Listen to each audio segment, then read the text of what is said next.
গত বছর অর্থাৎ 2023-এর 24শে অগস্ট আমরা তামিলনাড়ুর সিটি অফ 1000 টেম্পলস মানে কাঞ্চিপুরম শহরে গিয়েছিলাম বেড়াতে। 25 অগস্টে আমরা কাঞ্চিপুরমে অবস্থিত ভারতের একটি বিখ্যাত মন্দির একাম্বারেশ্বর মন্দিরে গিয়েছিলাম।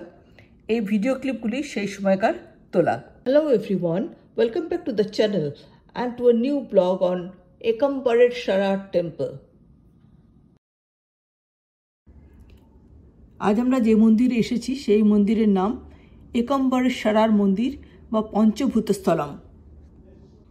এটি একটি বৃহৎ শিব মন্দির তামিলনাড়ুর কাঞ্চিপুরম শহরে অবস্থিত। এখানে শিব ভগবান একাম্বারেশ্বর একাম্বরনাথর বা রাজলিঙ্গেশ্বরম নামে পূজিত হন।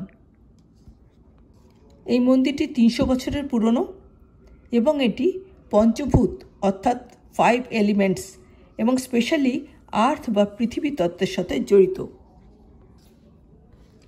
সম্পূর্ণ মন্দিরটি প্রায় 25 একর জমির ওপর অবস্থিত এবং ভারতের বড় বড় যে মন্দিরগুলি আছে তার মধ্যে একটি অন্যতম প্রধান মন্দির।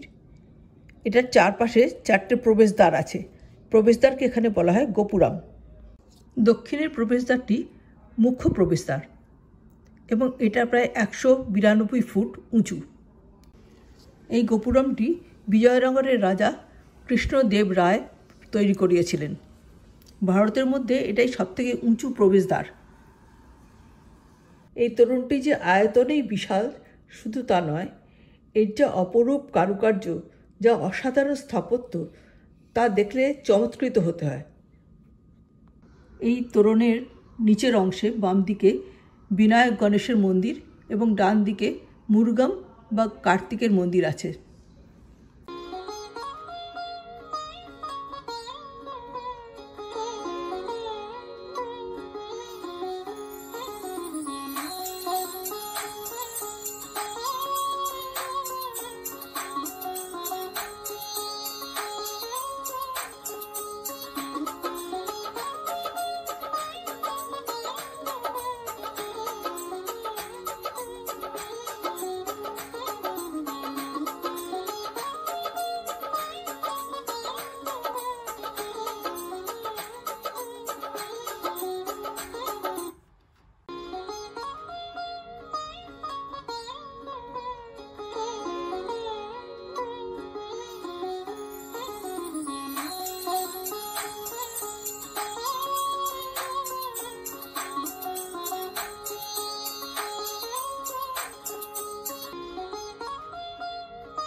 এই তরুণটি পেরিয়ে আসলে দূর থেকে দেখা যাবে আইরাম কালা মণ্ডপম বা হলওয়ে অফ 1000 পিলার্স। এটাও বিজয়নগরের রাজারা তৈরি করিয়েছিলেন। এটাও মনে করা হয় এখানে একটি আন্ডারগ্রাউন্ড রিভার বা নদী আছে।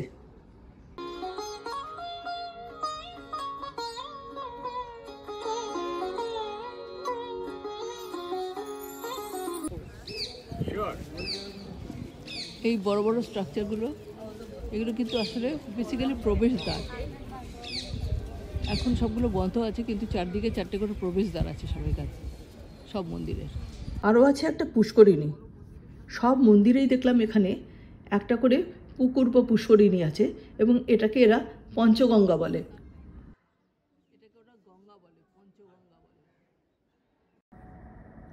গোপুরম দিয়ে বেরিয়ে যানবাহন রাখার জায়গাটাকে পেরোলেই দূর থেকে দেখতে পাওয়া যাবে আইরাম কালা মণ্ডপম বা হলওয়ে অফ 1000 পিলার্স।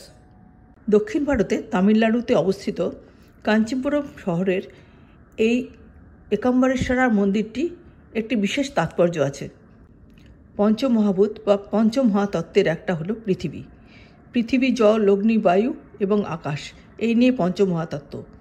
এই একাম্বরেশ্বরার বা একাম্বরনাথন মন্দিরে শিবমূর্তি মৃত্তিকাকণা বা বালিকণা দিয়ে তৈরি। বালি বা মৃত্তিকা দিয়ে তৈরি করা শিবলিঙ্গম। তাই এখানে ভগবান শিব পৃথিবীলিঙ্গম নামেও পরিচিত। শিবের বাহন নন্দী বা ষাঁড়ের বিশাল মূর্তি রয়েছে এবং সেটাকে একটা মন্দির বানানো আছে এবং তার চারিপাশে ধুতি পরানো আছে। একটা বিশাল চত্বর মন্দির ঘিরে বানানো হয়েছে এবং এই চাতালটার ওপরে 1000টা পিলার বা স্তম্ভ আছে, যেগুলোর ওপরে এই চাতালের ছাদটি অবস্থিত, মানে চাতালের ছাদটি টিকে আছে।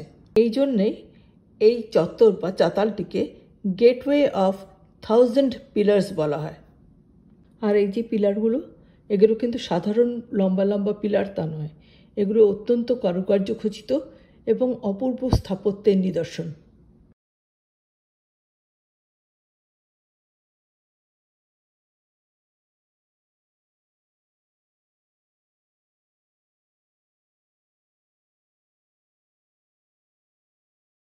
বিজয়নগরের রাজারা তৈরি করেছিলেন এবং মনে করা হয় এর নিচে একটা নদীও আছে।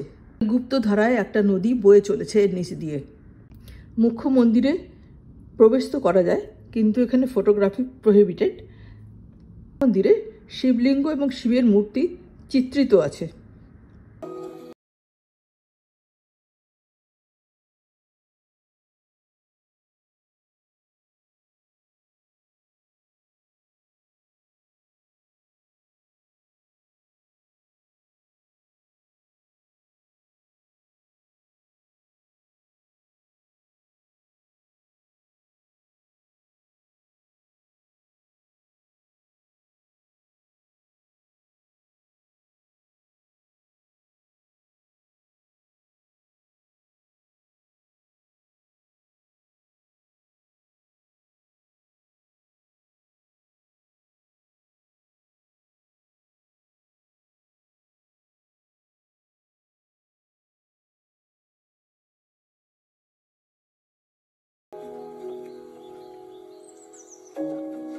মুখ্য মন্দিরের বাঁদিকে গেলে দেখতে পাওয়া যাবে একটা 3500 বছরের পুরনো আম গাছের গুঁড়ি।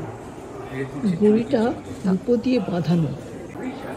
বলা হয় যে আম গাছের নিচে বসে মা পার্বতী তপস্যা করেছিলেন সেই অরিজিনাল গাছের একটা গুঁড়ি, মানে 3500 বছরের পুরনো। সুপ্রাচীন এবং সুরক্ষিত এই আম গাছের গুঁড়িটা ছাড়িয়ে বাঁদিকে এগিয়ে গেলে দেখা যাবে একটা উঁচু চত্বরে 1008টা শিবলিঙ্গ আছে। ছোট বড় বিভিন্ন আকারের 1008টা শিবলিঙ্গ। হ্যাঁ, ঠিকই শুনেছেন, 1008টা শিবলিঙ্গ আছে। নিত্য পূজা এবং সন্ধ্যারতি, প্রদীপ জ্বালা সব কিছুই হয়।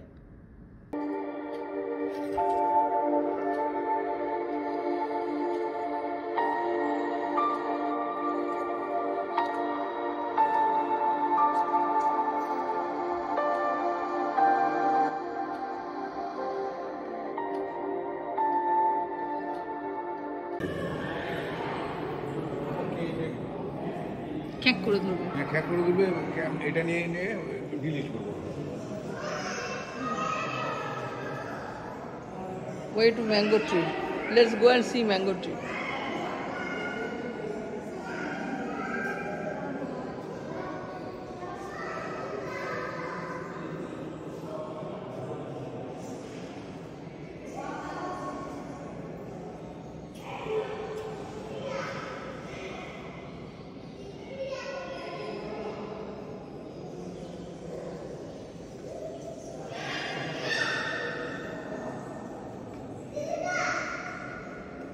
ফিরে তাকাও।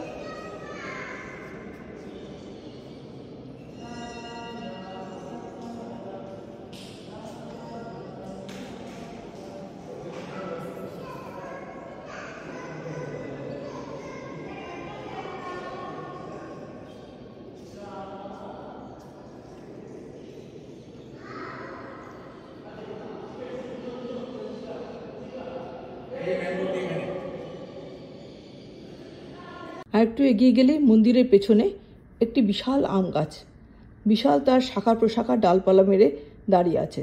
বলা হয় এই সেই আম গাছ, ৩৫০০ বছরের পুরনো আম গাছ, যার তলায় পার্বতী মা বসে তপস্যা করেছিলেন এবং এর ৪ দিশায় মানে ৪ দিকে ৪ রকম স্বাদের আম হয়, খাট্টা, মিঠা, করুয়া এবং কাঁসায়।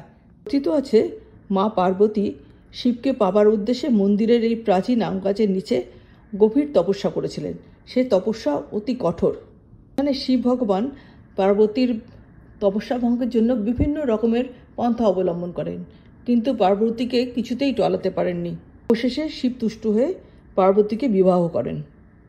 এই জন্য এই শিব মন্দিরের নাম বা শিব ঠাকুরের নাম একম্বরেশ্বরার বা Lord of mango tree.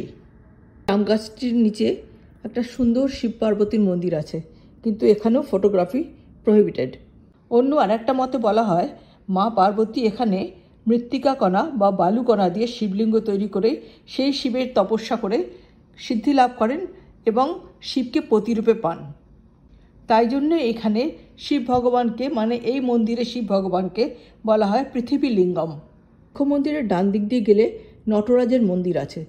Nataraj মন্দিরে প্রবেশ করতেই প্রথমে চোখে পড়ে এর অসাধারণ আলপনা আর তার অসাধারণ রঙের বাহার, আর কারুকার্য খচিত গেট বা দরজা সেটাও অসাধারণ।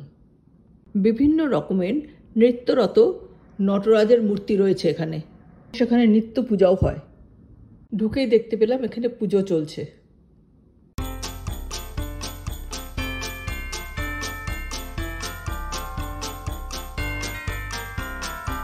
যদি ভিডিওটা ভালো লেগে থাকে তাহলে প্লিজ থামস আপ দিয়ে এটাকে লাইক করুন, এর উপরে কমেন্ট করুন এবং আমার চ্যানেলটাকে সাবস্ক্রাইব করুন। ধন্যবাদ।